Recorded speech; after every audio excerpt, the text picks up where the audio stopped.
Irish camp?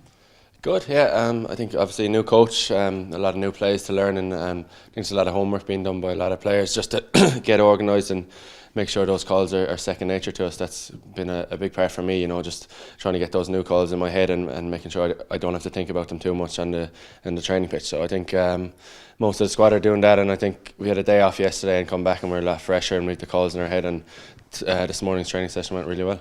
How has Joe Schmidt been as an Irish coach so far?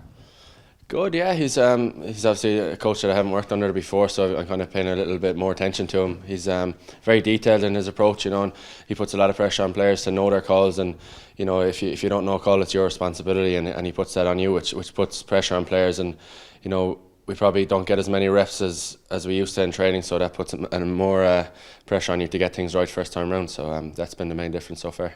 Conor, obviously a lot of speculation about your future. You've been linked with moves to French clubs. Is that something you'd be interested in? I don't know yet. It's obviously a lot of rumours out there at the moment. You know, I haven't seriously got into discussions with the RFU yet, so you know, the rumours are obviously going to be flying around the place, and you know, it's something that you have to consider. You know, you have to keep your options open. Obviously, I love playing at Munster at the moment and Ireland, so that's where I see myself. But we don't know yet. So could your head be turned? I mean, obviously with Johnny going over there now, there's more options there now for players. So, you know, could you see it happening, or what were you feeling about it? Yeah, is it something that would seriously interest you? Yeah, I suppose Johnny going might open the gate for other players to go out and experience that, you know, and that will all come, you know, they're decisions that I'm going to have to make in the coming months, you know, and I'm going to have to think seriously about it. So obviously one of the downsides to playing abroad is, you know, a bit of hassle about being available. You know, we don't know if Johnny's going to play this weekend. Yeah, that's another factor you'd have to weigh up and consider, how your body would respond to playing so many matches. You know, I think I'm not sure.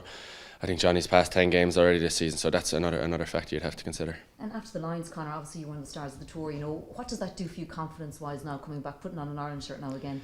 Yeah, that was my main thing from the Lions tour. Just you know, your self-belief and confidence that I got out of it. That was, you know, playing with such good players that you respect and probably admire, and taking to the field with them and doing quite well. I was happy with how the tour went for me. So my main thing out of the Lions and coming back here is just my self-belief and backing myself and being more confident.